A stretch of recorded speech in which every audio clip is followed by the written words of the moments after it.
के लिए एक बहुत ही बुरी खबर जरूर है। कुछ ही दिन पहले जैसा कि हमने आपको दिखाया किस तरीके से करनाल की एक गौशाला में 45 गायों की अचानक मौत से हड़कंप मच जाता है, जिसके बाद एक मुकदमा तो सेक्टर 32-33 थाने में करवाया जाता है। लेकिन हालांकि अभी तक एफएसएल की रिपोर्ट तो नहीं आई, लेकिन इसी को लेकर कांग्रेस पार्टी से त्रिलोचन जी द्वारा जो है एक प्रेस वार्ता बुलवाई गई है, जिस पर वो काफी लोगों पर जो है आरोप लगाते नजर आ रहे हैं। आइए देखते हैं पूरी करती।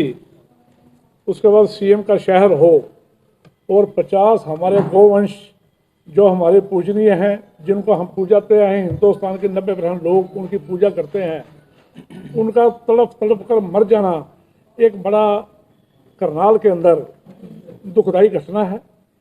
लेकिन बड़ा अफसोस है कि उसके 5 दिन के बाद भी 7 दिन के बाद भी हमारे करनाल के मुख्यमंत्री जो भाजपा से हैं, विधायक हैं करनाल से, और गरोंडा भी उसमें पड़ता है, फूसकर गरोंडे में पड़ता है, और वहाँ के विधायक ने एक बार भी सुध ले ली कि 50 गौवंश तड़फ तड़फ के मर गए। एक बहुत बड़ा, मैं घपला तो नहीं कहता, अनकहली कहता हूँ, घटित हुई है, जिसकी वजह से हमारी गौ माता, हमारे गौवंश तड़प तड़प के मरे। इसके लिए मैं 3 आदमियों को जिम्मेवार ठहराता हूँ।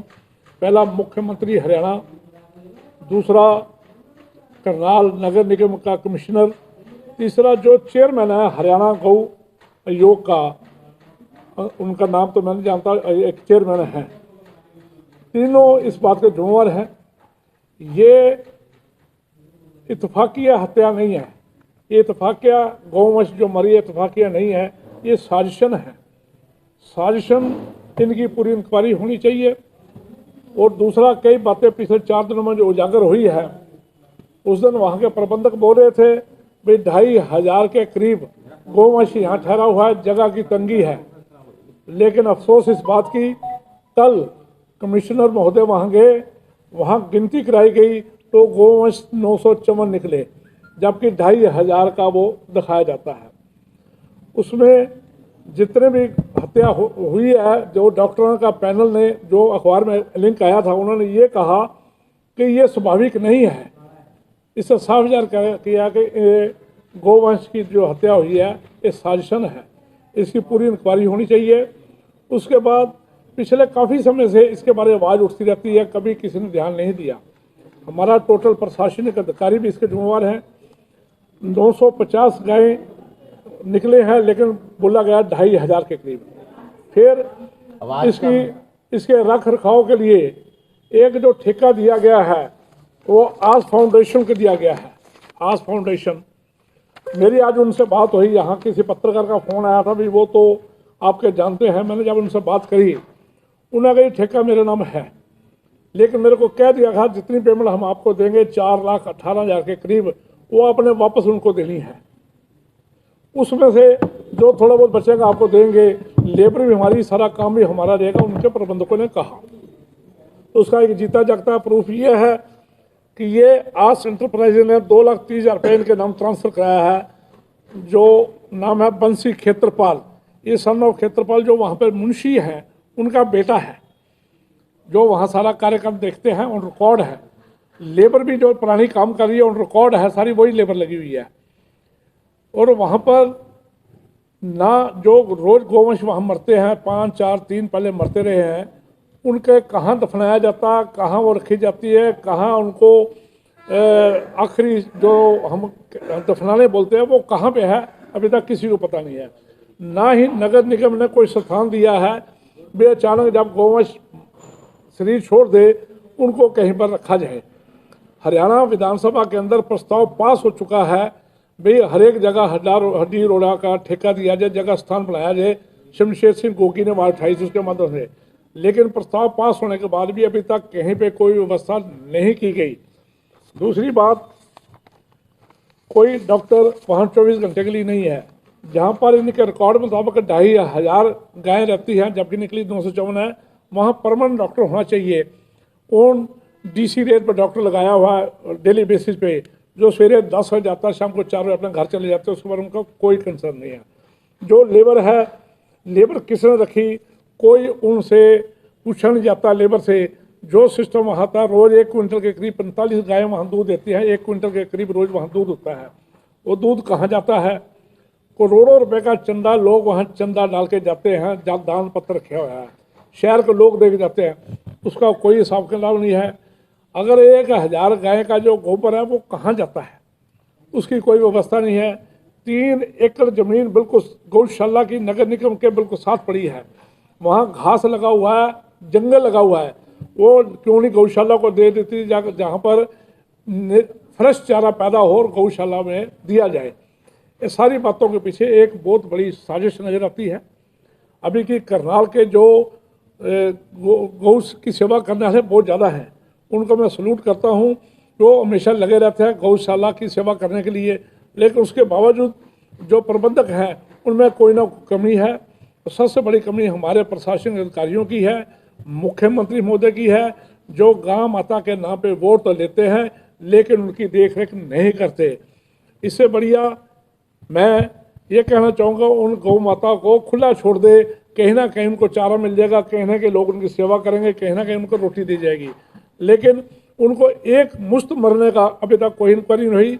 कमिश्नर महोदय हमारे 5 दिन के बाद वहाँ जाते हैं, वहाँ जाके देख दिखा के फॉर्मेलिटी पूरी करके कहते हैं यहाँ गंदगी है। उनको पूछा जाए जहाँ 50 गौवंश मर गई हो उस घर के अंदर लोग कहाँ टिकेंगे? लेबर जो सी थी उसको पुलिस उठा के ले गई, कुछ CIA ले गए, कुछ पुलिस ले गए, कुछ टेम्पररी लेबर भाग गई, तो वहाँ कौन करेगा? क्या घपला चल रहा है वहाँ? घपला चल रहा है, घोटाला हो रहा है, घपला चल बहुत रहा है। बड़ा घोटाला है। इसका मैं सीधा आरोप लगाता हूँ।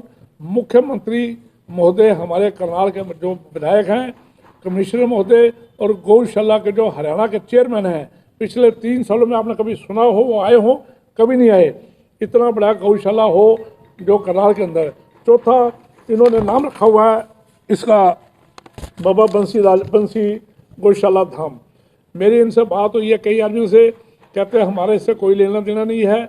हमारा जो बंसी परिवार है, बाबा बंसी बालाजी का जो परिवार है, उनसे पूछा जाए, हमारी कोई इसमें कंट्रोल नहीं है, ना हमारा देना लेना है। वहाँ जो भी सेवा चल रही है वो अपनी मर्जी से चल रही है। कैसे चल रही है इस बात की हम इंक्वायरी चाहते हैं। हम हरियाणा सरकार से भी और प्रशासनिक अधिकारियों से भी हाथ जोड़ के निवेदन करते हैं कि कृपया आप चंद पैसों के लिए गौ माता की हत्या ना होने दे, गौवंश की हत्या ना होने दे। गौवंश हमारी माँ है, हम उनको पूजनीय है, हमारी सत्कार योग्य है।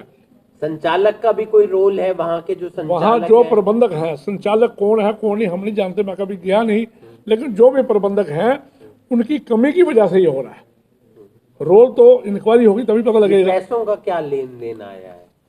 पैसे 950 गाय हैं और 2800 का बिल बना। पैसे ऐसा है कि 2 नवंबर 2022 में एक फर्म को ठेका दिया गया 4.25 लाख रुपए में, और 4,18,000 रुपये उन्होंने उसको दिया। कुछ GST काट के 3,93,000 के करीब उनको मिला है, लेकिन पहले तय हो चुका था भी पैसे वापस हमारे अकाउंट में आने चाहिए। वापस क्यों आए?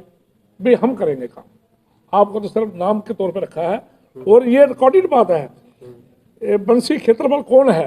सनपाल क्षेत्रपाल जो वहाँ मुंशी है। तो पैसे आए कितने अकाउंट में? 3,93,000 और भी आए हैं, ये तो एक ही मेरे हाथ में लगा है। त्रिलोचन जी, ये क्या डेथ किस वजह से हुई है गाय की? पोस्टमार्टम रिपोर्ट ये पोस्टमार्टम रिपोर्ट नहीं आई, लेकिन जो डॉक्टरों ने अपना ओपिनियन ऑफ द रिकॉर्ड दिया वो ये बोला भाई साजिश हुई है, चारे में कुछ ना कुछ गलती हुई है। और जो ये कंपनी है जिसको ठेका दिया गया है, चारा ये नहीं देते, चारा वहाँ के प्रबंधक लाते हैं। तो क्या ये कोई साठगांठ चल रही थी कि ले लो ठेका ले लो, उसके बाद 50,000 हमारे हो जाएंगे, 70,000 आपकी हो जाएंगे, इस तरीके से कुछ? मैं ये कहता हूँ ये इंक्वायरी होनी चाहिए। ये बाबा बंसी लाल जी के ये वहाँ के प्रबंधक हैं, आप नाम पढ़ सकते हो, राजेश बंसल शायद लिखा हुआ है, ठीक है। ये लेटर धिम्मी है, इसमें लिख दिया गया है भी ये कंपनी बहुत बढ़िया काम कर रही है और पैसे तब मिलते हैं जब सेटिस्फेक्शन सर्टिफिकेट दिया जाता है। ये भी पता लगा आए महीने सेटिस्फेक्शन सर्टिफिकेट देने के बाद पेमेंट होती है। इससे पहले भी होती रही है, ये तो 2 महीने से आया, चलो मान लेते हैं 2 महीने से आया। इससे पहले भी आए महीने ये राजेश बंसल लिखा हुआ है, आप पढ़ सकते हो। ये लेटर सेटिस्फेक्शन लेटर है, ये प्रिंट ठीक नहीं हुई जिस वजह से इन्होंने लेटर दे दिया भी काम बहुत बढ़िया चल रहा है, पेमेंट दे दीजिए, पेमेंट रिलीज होगी और पेमेंट वापस उनके खाते में आ गई। तो नाम का ठेका दे रखा है। नाम का ठेका है, सारा कंट्रोल सारा प्रबंध वहाँ पे वही जो प्रबंधक है जो पुराने चल रहे हैं उनके नाम है। ठेकेदार भी इस बात के पैसे तो लेता होगा कुछ, कौन? ठेकेदार जो है। नहीं, मैं कहता हूँ जो भी ठेकेदार के नाम एजेंसी के नाम ठेका छूटता होगा उसने अपना पेमेंट दिखाने के लिए और वकीलों के लिए कोई खर्चे के लिए पैसे तो लेता होगा, लेकिन उसका कंट्रोल कोई नहीं था। कंट्रोल वहाँ के प्रबंधकों का था, लेबर भी वही थी जिनकी हाजिरी पिछले कई सालों से लग रही है। 420 ठेका 2 महीने पहले दिया गया और हाजिरी वही चल रही है। त्रिलोचन जी, वहाँ की प्रबंधक कमेटी ने पूरा का पूरा जो भी आरोप है वो उन कर्मचारियों के ऊपर थोप दिया है, उस पर क्या कहना चाहेंगे? देखिए, हम तो कहते हैं दोषी तो प्रबंधक कमेटी है ना पूरी टीम। हम ये कहते हैं उस बाउंड्री के अंदर जो भी करता था, चाहे वो प्रबंधक है, चाहे हमारी निगम है, कमिश्नर साहब है, चाहे हमारे एमएलए साहब हैं, इन सब दोषी हैं बराबर के। क्योंकि एमएलए शहर के अंदर इतना बड़ा गौशाला हो और कभी गौ को रोटी खिलाने नहीं गए, कभी गौ को रोटी खिलाने चले गए तो उनको पता लगता है यहाँ क्या हाल है। निगम से भी आप मांग करते हो गो हत्या के आरोप में इन सबके खिलाफ मुकदमा दर्ज होना चाहिए। तीनों के खिलाफ, कमिश्नर, सीएम, मतलब एमएलए करनाल और जो चेयरमैन है हरियाणा गौशाला योग का, क्योंकि वो क्यों नहीं आता, इतनी बड़ी गौशाला है, 3 साल में किसी ने सुना तो बताओ। योग का चेयरमैन बनाया गया किस लिए, क्या काम है वहाँ के प्रबंधक के खिलाफ ना। नहीं, मैं कहता प्रबंधक तो अपने आप आ जाएंगे। जो मैं तो कह रहा हूँ ये प्रबंधकों की कमी की वजह से हुआ, प्रबंधकों की कमी से वजह से हुआ, लेकिन कंट्रोल तो इनका था ना। एसएचओ तभी सस्पेंड होगा, मुलाजिम तभी जो करेंगे, एसएचओ सस्पेंड होगा ना। वहाँ के एसएचओ कौन है? कमिश्नर है। वहाँ का एसएचओ कौन है? हमारा विधायक है। वो उनके खिलाफ कार्रवाई होगी, आप पे नहीं पता लग जाएगा। आप गए वहाँ पर देखो, मेरे जाने से वो कह देते ये राजनीतिक तौर पे आए, मैं इसलिए नहीं गया। लेकिन आज भी यकीनन मैं राजनीतिक तौर पे नहीं, मैं वहाँ के गौशाला है, 5 दिन बीत जाने के बाद आज मैं आया हूँ। नहीं, पहले दिन आज था राजनीतिक होते, 5 दिन के इसलिए आया हूँ भी ना तो हमारे विधायक ने, ना गरुंडे के विधायक ने और ना हमारे कमिश्नर ने। कल भी कमिश्नर साहब वहाँ फॉर्मेलिटी के तौर पर गए, उन्होंने क्या किया बताओ? डॉक्टर परमानेंट क्यों नहीं है? हम तो वहाँ हमल कराने जाएंगे, जिस दिन जाएंगे जितनी गायें मर रही है उनकी आत्मा की शांति के लिए हम जाएंगे, हमल कराने जाएंगे। महिला कांग्रेस अध्यक्ष भी जाएगी, युवा कांग्रेस अध्यक्ष भी जाएंगे, सारे जाएंगे। आप कह रहे हैं कि विधायक चारा खिलाने नहीं गए, आप चारा खिलाने के लिए कितनी बार गए ताकि व्यवस्था का आप भी शायद जायजा ले लेते? देखिए, क्योंकि सरकार का काम था, हम जो गौदान देना होता, मैं यहाँ नहीं गौशाला जाता हूँ जो कृष्णा तनेजा की है। मैं जो अगर मैंने 10 रुपये देने हैं, रुपया देना, 2 रुपये गुप्त दलाल होता, मैं यहाँ देता हूँ।